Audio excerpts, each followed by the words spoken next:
Queridos irmãos, queridas irmãs, é com muita alegria que hoje, dia 31 de outubro, segunda-feira, estou aqui novamente para partilhar com você a nossa Lexio Divina. E a nossa regra de vida, artigo 347, a primazia de Pedro. É importante apoiar nosso amor pelo Santo Padre, sob a base teológica da primazia de Pedro. 3 textos fundamentais apresentam e fundam essa primazia de Pedro. Também eu te digo que tu és Pedro, e sobre esta pedra edificarei minha igreja, e as portas nunca prevalecerão contra ela. Eu te darei as chaves do reino dos céus, e o que ligares na terra será ligado no céu, e o que desligares na terra será desligado nos céus. Simão, Simão, eis que Satanás pediu insistentemente para vos peneirar como trigo. Eu, porém, orei por ti, a fim de que tua fé não desfaleça. Quando, porém, te converteres, confirma teus irmãos. Este poder de confirmar e de dar firmeza aos outros apóstolos de Cristo, ele só pediu a Pedro. E por isso que Jesus o nomeia como o primeiro. Jesus não disse primeiro Pedro, segundo André, terceiro Tiago, como se os tornasse simples número de uma lista. Pedro é dito primeiro no sentido forte, no sentido de que ele é o chefe dos outros, o seu porta-voz, aquele que o representa. Jesus disse a Simão Pedro: Simão, filho de João, tu me amas mais do que estes? Ele respondeu: Sim, Senhor, tu sabes que eu te amo.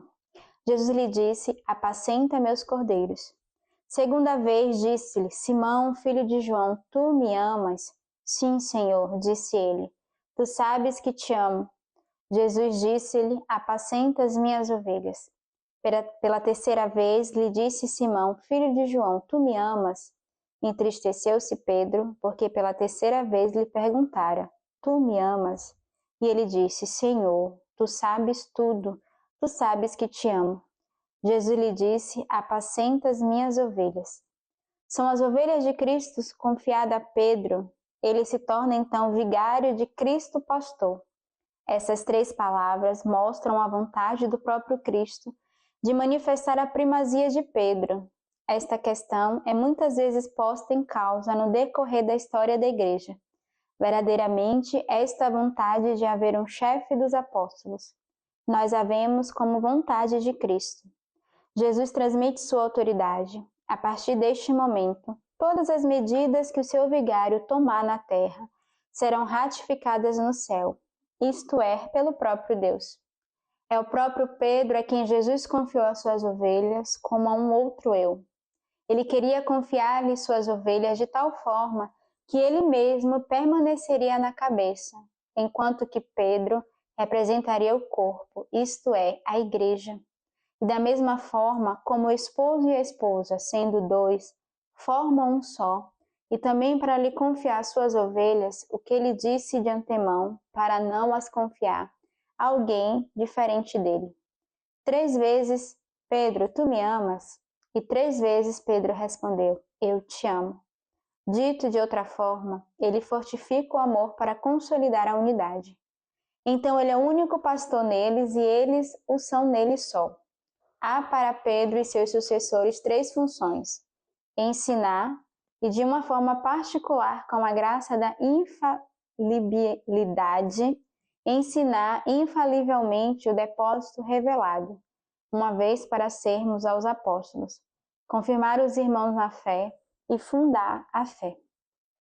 Nós vemos a beleza desse artigo que fala da primazia de Pedro, como foi feita toda a sua eleição, a sua sucessão, mas para nós é um convite, mais ainda ao longo desses dias, vendo a nossa regra de vida, todo o primado, todo o caminho da nossa igreja, rezarmos cada vez mais pelos nossos pastores, sobretudo pelo nosso Santo Padre, o Papa, o sucessor de Pedro.